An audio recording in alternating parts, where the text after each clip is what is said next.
yung kung gagawin ko yun, parang ayaw kong maging reminisce na kami pa. Ayaw ko kasi yung ginawa sa akin ni Rafi, parang unforgettable eh, Oo na naman. masakit. Pero at the time na malaman ko nag-asawa siya, wala, parang manhid na ako siguro. Talagang wala na akong feeling sa kanya. Talagang Pero at totally. least, at the same time, parang nasagot yung tanong mo, kaya pala nawala ito. Nagpakasal pala sa Amerika. Wala kayong ganong ano. Parang Wala. partly nasagot Ang yung, naisip ko, pinakasalan niya si Jocelyn sa Amerika. Yun. okay, speaking of Jocelyn, bakit si Jocelyn agad ang naisip mo? Dahil siyang reason kung bakit iniwan ako ni Rafi. Paano mo nalaman na siyang reason? Kasi bigla nga siyang nawala eh. Kasi, Dahil nakita mo yung picture, feeling mo siya na. dahil involved siya kay Jocelyn at the time. Dahil what? Involved. Siyang involved niya. Involved siya sa Okay. kanya. Paano Pero, mo nalaman na involved na siya?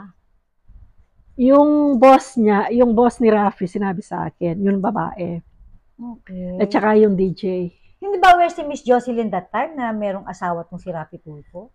Or binola niya rin, sinabi niya wala siyang Palagay ko, asawa? binola niya eh. Kasi 23 Okay. lang si Rafi Okay. noon. Okay. So, nung sinabi niya, nagpakasal ako sa US, ang nasa isip niyo talaga, si Si Jocelyn. Jocelyn. Paano niyo nalaman na ibang babae pala? Paano umabot sa point na hindi pala si Jocelyn, iba pala? Nung nag-file ako ng bigamy, nung makuha ko yung marriage certificate nila ni Jocelyn, Okay. kasal sila sa Pilipinas. So, sino ang pinakasalan ni Rafi Tulfo Kasal sa Pilipinas si sa US? Jocelyn. Hindi. Nagsama sila ni Jocelyn sa US. Okay. Tapos umuwi sila rito at nagpakasal. So, balik kasi 1984 yata, 85 ba umalis si Rafi papuntang Hindi ko siya nakita late 84. late 84, di. So, when nasa Amerika pala kayo, nasa 83, Amerika sorry, din siya? 83. So, when nasa Amerika kayo, nasa Amerika din pala siya? Alam Yeah. niya nasa Amerika kayo? Hindi. Hindi, kasi nga, Zero, wala ka, zero oo, communication, oo. no? Okay. So, paano umabot sa punto na, sorry sa word ko mahal niya pala si Jocelyn dahil kinasama niya. Bakit pa siya nagpakasal sa iba? Dahil American Dream. Uso So yun meron pala noon. si Rafi. Si Rafi Tulfo pala is yung typical na Pilipino na merong pangarap na magkaroon ng green card sa Amerika. Bakit hindi ba niya yun makukuha kay Jocelyn? Dahil nasa Pilipinas si Joseph, wala siyang green card. Okay. So, paano nyo nalaman na kinasal sa iba? Paano nyo na-discover na siya? Nung bago ako mag-file ng bigamy, gusto ko mag-settle nga kay Rafi. Quietly, nagpadala ako ng 2 sulat, in-ignore lang niya. Pagkatapos, doon ako kumuha ng lawyer kung anong gagawin. Okay. So ngayon, nung bago ako nag-file ng bigamy, nalaman kong kasal si Rafi dito kay Jocelyn dito sa Pilipinas, 2 beses niyang pinakasalan. Sino ang babaeng pinakasalan niya sa US? Ang tanong. Pero wait lang So po nag-research ako. Bakit kayo nag-file ng bigamy? Dahil Kasi ano naman parang kasal ka na naman. wala na akong pakialam, di ba? Parang mag-ano pa kayo, nagpakasal na rin naman ako sa iba. Totoo. Kasi ang bigamy, pwede ka lang mag-file ng bigamy kung nakatira ka the same country. Hindi ko pwede mag-file ng bigamy sa US na nagpakasal si Rafi doon dahil hindi niya pinakasalan sa Pilipinas si Celedonia. Sa US siya. So, hindi ako pwede mag-file ng bigamy. You have to be married at the same country. Okay. So, nag-file ako dahil nung malaman kong ikakasal ang anak ko, pinuntahan ko si Rafi. Okay. Before then. So, i-back up natin. Kaya, ito ang magiging reason kung bakit ako nag-file ng bigamy. Ikakasal ang anak ko 2019 sa saan ba yung Lisbon? Country. Sa Europe somewhere, but in Lisbon. So hindi kinasal si Miss Grandi sa US? Sa US or sa Pinas? Hindi, bakit sa Europe?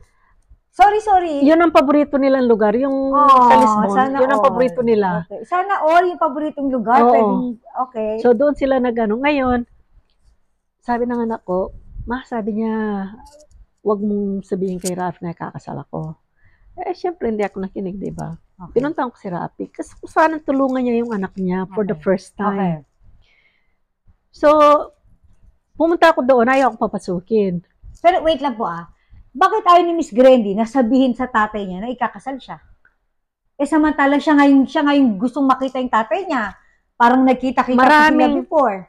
Maraming bagay na hindi kinuwentungan ako kasi hindi namin pinag-uusapan tatay niya eh. Okay. The reason na ayaw na niyang umuwi ng Pilipinas dahil ayaw na niyang makita si Rafi. Bakit dumating sa punto na ganun? Dahil nowadays ayaw na niya talaga ayaw niya umuwi ng Pilipinas. Nalaman ko lahat ang mga nung gumawa ng statement ang anak, marami akong natuklasan. Pero yun na nga, ang ano nung pumunta ako doon kay Rafi, ayaw ko papasukin ni Odette. Bumaba siya. Sabi niya, hindi pwedeng makausap si Rafi unless na sabi mo sa akin. My God. Kasi sabi ko personal, kaya mapilit. Okay. Well, sasabihin ko, sabi ko, asawa ko ni Rafi, kasal kami, may anak kami. Okay. Alis siya. 2 minutes later, Ma'am Julie, doon daw po kayo mag-usap sa itaas ni Sir Rafi, sabi niya. So, yun, nag-usap kami, pero ako lang nagsasalita, hindi man siya nagsalita kahit ano. Sinabi ko sa kanya kakasal ang anak niya. Sa akin niya narinig yon. Hindi niya narinig yung kanino man kung di ako nagsabi. Hindi ko rin itinago ang anak ko, hindi ko pinagkait ang phone number ng anak ko. Ako ang nagsabi kung saan kakasal ang anak niya. Kasi before sa ano ni Rafi Tulfo, sabi niya, may kakasalaan ako, gumawa ko ng paraan para makapag-communicate sa kanya dahil gusto ko sanang magbigay ng tulong pinansyal, $10,000 as a matter of fact, yung pa yung sinabi niya eh. So, totoo yun. Kayabangan. Meaning, hindi totoo? Hindi totoo. Wala siyang binigay kahit 5. Hindi, ano raw gusto niya raw magbigay ng $10,000 as a matter of fact, gumano pa siya. Pero ayaw niyo raw ibigay sa kanya yung number ni Miss Grandy. Yun How true? Kasinungalingan lahat. So, hindi totoong kaya siya hindi nakapagbigay, hindi siya nakatulong because hinaharang niyo daw hindi niyo raw binibigay yung number. Kinausap niya raw yung parang kapatid, kayo, lahat. Ayaw na bigay sa kanya yung number ni Miss Grandy dahil gusto nga niya magbigay ng tulong, ng $10,000 eh. So, hindi totoong nakipag-communicate siya sa inyo para makapagbigay. Dahil naharang niyo daw. Ako ang nagsabi sa kanyang kakasal ang anak niya. Bakit ko harangin ang tulong na gusto kong ibigay niya? Oh my God. Miss Alona, ako nagpunta doon at sinabi ko sa kanya na sobrang confident si Rafi Tulfo habang kinukwento niya yun. Lahat yung lies. So tama nga ako, yung kasinungalingan ni Rafi is not an act. Lifestyle niya na yan. Oo. Kasi lahat yon sa kinikikilang ko siya, lahat ng mga sinabi niya doon, puro kasinungalingan. Para lang maawa sa kanya mga netizen. Yeah. Oo, totoo. Kasi sasabihin niya, na may nagsampa sa akin na demanda, ito po ang picture niya. Bakit hindi ba niya ako kilala? Di ba? Yeah. Oh my God. The way siya sobrang galing ni Rafi Tulfo. Wala akong masabi.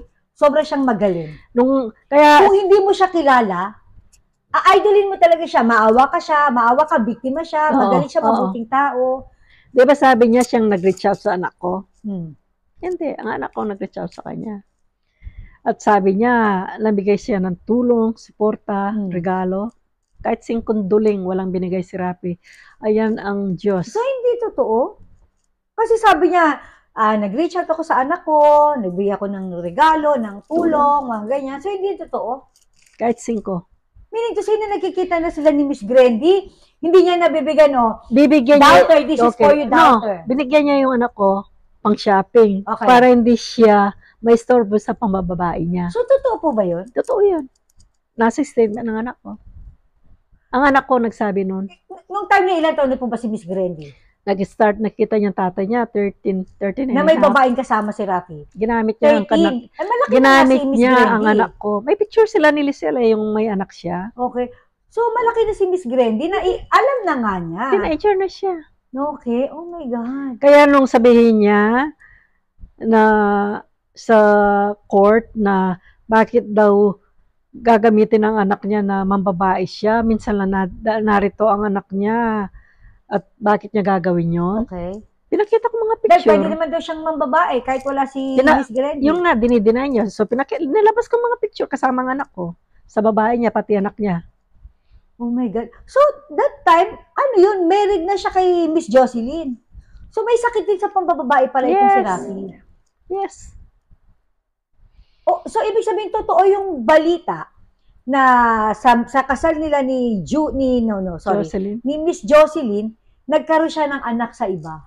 Yeah. During marriage siya. 16 na siya ngayon. 2006 ba siya pinanganak? 2008. One of those. So, teenager na yung bata. So, ang anak ni Rafi Balen sa labas, isang babae, sa babae nga, at saka Jocelyn na dalawa. Balik 3 ang anak niya sa labas. Mhm. O hindi pa tayo sure, baka meron pa Baka sa iba. meron pa sa iba. Oh my God. Baka meron pa sa iba na hindi natin Pero di alam. ba kung makaportray siya sa ano, kung makapinta siya sa mga tatay o asawa na may babae, may anak sa labas, ganun-ganun na lang, Yeah. magkakatropa naman pala sila. Yeah. Worse siya. Sa mga binibigyan niya ng advice, Mm. worse siya. Dahil iwan niya akong buntis, hindi nabigay kahit 5, hindi man siya bumawi sa anak niya. Nung malaman niya. Correct, tama nga naman. Oo, Diba, at least itong iba. Kulang ako sa'yo, at least sa anak ko na lang, babawi ako. Exactly. Ba't di niya ginawa? Di ba? Oh. Kaya ganyan ako nag-file ng bigamy eh. Kasi walang niya siya. So yun Karapatan na yung ng trigger sa taong inyo para bayan. mag-file. Ha? Parang yun na nag-trigger sa inyo, bakit Yes. magpa-file na ako Yeah, ng bigamy. para malaman ng taong bayan kung sino si Rafi Tulfo. Ang kasinungalingan niya. So, ibig sabihin, habang pinapanood nyo pala siya, gigil na gigil kayo kasi Hindi ko siya sinungaling. hindi ko siya pinapanood. Paano yun nalamin kasi sinungalingan niya? Yung kinikikilang ko siya, pinanood ko yun kasi Okay. involved ako. Okay. Nanggigil ako noon, nakala mo nag-retreat ako noon. Gusto kong magpakamatay. Sa kahiyan. Samantalang kahit 5 hindi ako humingin sa kanya, kahit 5 hindi siya nagbigay para sa anak niya. Para sa anak niya, hindi sa akin. Para sa anak, hindi nagbigay. Hindi, tsaka yumaman ka na. Hindi mo naalala yung dati kong, yung unang asawa kong pinakasalan ko, may anak nga Na pala ako. pinabayaan ko habang buntis Diba? siya. May anak nga pala ako dun. Di ba niya naisip, yung mayaman na siya? Kasi minsan ganun tayo, di ba? Yung pag umasenso na tayo, naalala natin yung mga iniwan natin Na sa nakaraan. Gusto natin na magpagkinhawa Correct, sila. correct. Kaya tayo nagtatrabaho sa Correct. US. Siya, anak niya yan.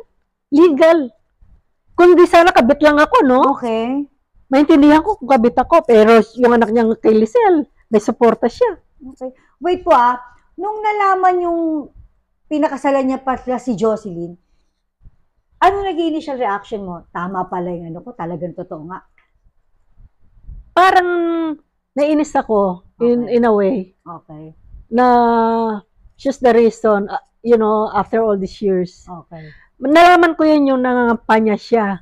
May Okay. tumawag sa akin eh. Yung Yung kapatid pinagyayabang ko. niya yung kanyang magandang chinita Oo. na nakilala niya kung paano niya pinursige. Yung kapatid ko, nanonood, tinawag ako dito. Kasi nga hindi ko siya pinapanood. Yung nangangampanya siya. Okay. Gusto kong batuhin yung TV eh. Oh. Na ang sakit, after all these years, Okay. malaman mo na she's the reason why my daughter don't have a father from the beginning. Okay. Masakit. So, nung napanood nyo lang, doon nyo lang na-realize na ito pala yung dahilan. Yon. Itong babae Yun. ko pala.